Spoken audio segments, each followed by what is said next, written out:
Okay, today I'm going to show you how to mount a rifle scope. In this case, it's a Vortex Crossfire 2. Could be any rifle scope. And yeah, I'm going to show you an easy way how to do that at home without having to go to the gunsmith, if you're confident. Okay, so let's move on. Yeah, g'day Bush Camping Tools here. Well, today I'm going to talk about how at least I mount up a rifle scope. The rifle in this case just happens to be an air rifle, but PCP. But this could apply to, you know, rifles in general. You don't need to take it to a gunsmith if you feel confident with doing it at home. You know, but there are some really important things to follow, I believe, otherwise you can destroy that optic really quickly. Okay, so just follow me along in this quick instructional video.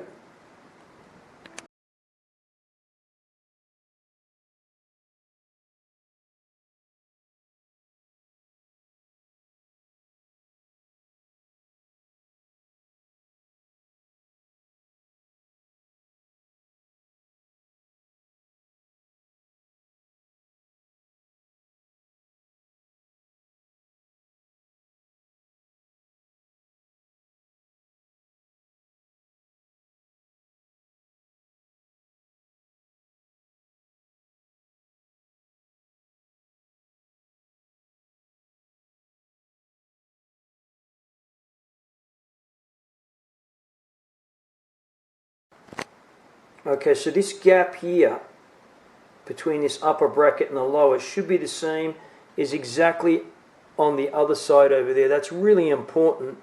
It's not just about the torquing of the bolts, and I'm putting them on diagonally to begin with, but you should definitely make sure that those gaps are the same. Otherwise you can put undue stress on the optical tube of your scope. Alright, so that's really important. And I'll show you some tricks of how you can do that to make sure that this gap is the same distance. Let's move on.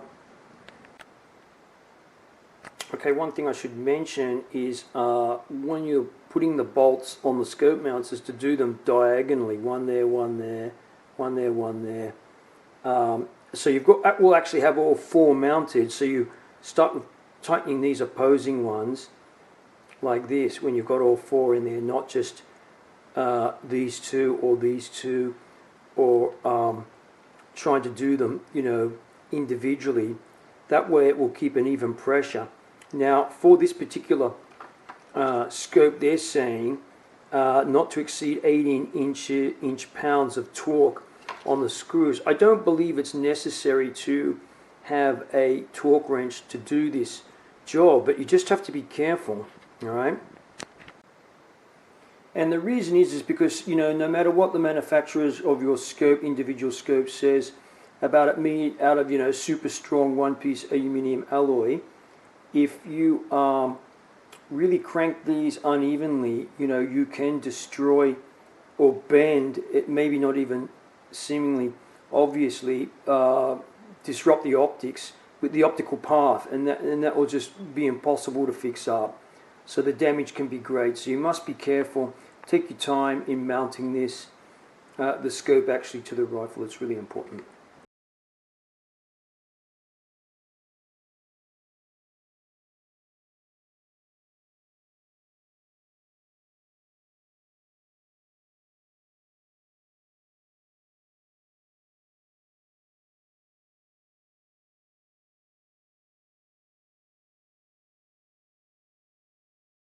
The other thing you have to remember is, you know, when you buy a scope, you know, some scopes, it's quite easily possible to buy a scope which far exceeds the cost of the rifle. So you have to be careful. You know, it's a precision optical instrument. It requires careful consideration when mounting.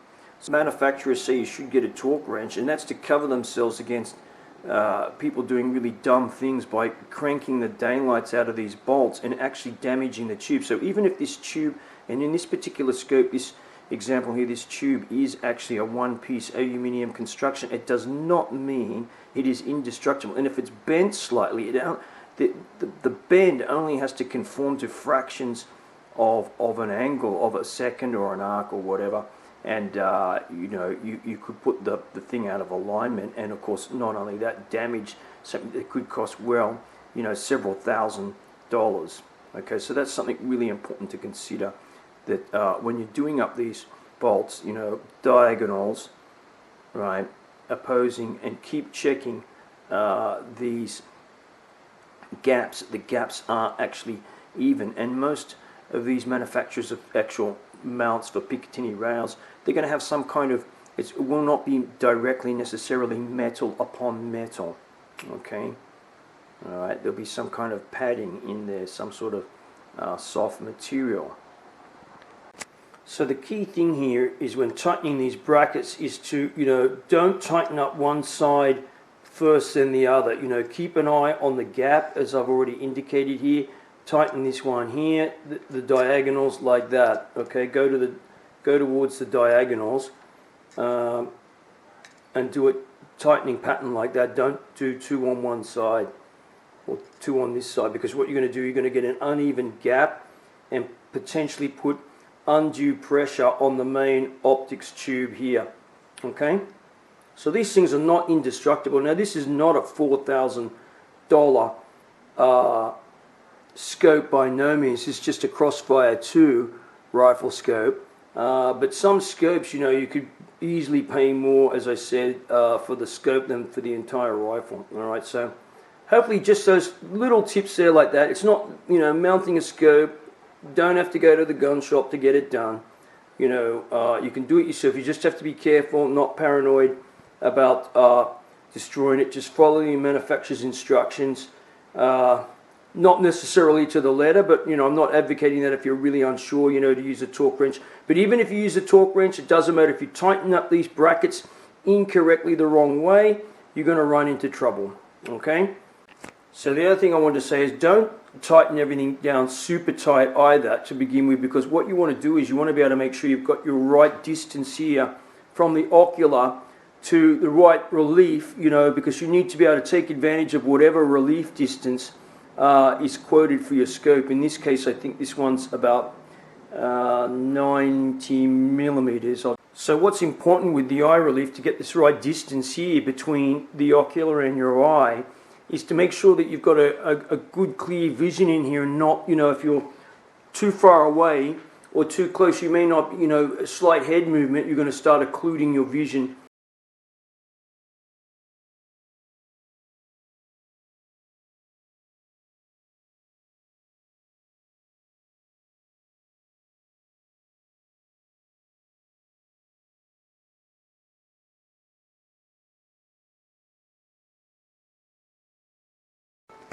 Now, one other thing I want to say is, with scope mounts, they usually got some kind of, you know, synthetic elastic rubber material type on the undersurface of here and here.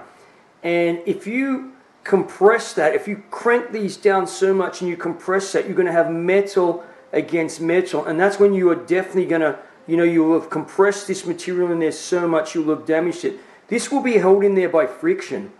You know, by the friction of the rubber surface. Not having metal on metal, cranking it down, you are going to destroy your expensive scope like that if that's what you do. So be wary of that, okay? It's actually held in there by friction, okay? If you're worried about the bolts coming loose, you can put a little bit of nail polish or something like that on there.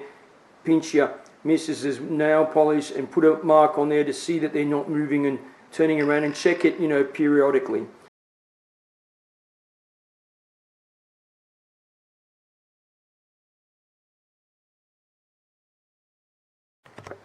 Okay, one of the adjustments that you have to do is to level the reticle when you're mounting the scope. So there's a few things to be done, and you can easily do this at home without too much trouble. It doesn't have to go on anything you know, super specific at the gun shop, and I'm going to show you how to do that. Okay, so the first thing you want to do is you want to level the rifle scope, and you can see here I put a bubble level on the top of the Picatinny rail. And now I'm going to show you how did I level up the actual rifle itself. Well, the first thing that I did was to choose a relatively level surface to begin with, and that is my desk here. You know, it's not super level, but it's fairly level. Okay, that's the first thing. Some kind of level base, it helps. Right, now that you've chosen a level surface to put the scope on, I've got mine on a tripod here, and what I've done is I've just adjusted one of the legs to bring it extended a little bit so I can actually level the rifle itself. And I've done that, of course, by keeping an eye on here on the bubble scope. Now with these two top plates loose, okay, not super loose, but just undone enough. Now you can maneuver the scope, twist it. You see, you can twist it like this. A little bit of stickiness there, and then check it. Continually check to make sure that the bubble level here, you haven't bumped the scope, because if you move the entire rifle, it may not be level anymore. So I checked that. I see that this is still level. And then I can get, so let's just have a look at this. I'm going to put this here against this here on the side there, and you can see that that's spot on, okay? And I'll just hold that there. That's spot on.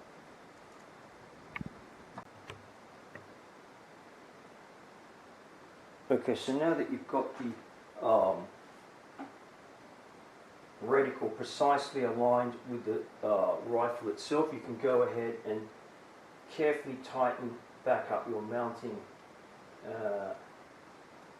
brackets on top of the scope. Very, very carefully, keeping the distances on the side the same, checking all the while, and doing these diagonally, as I've said before.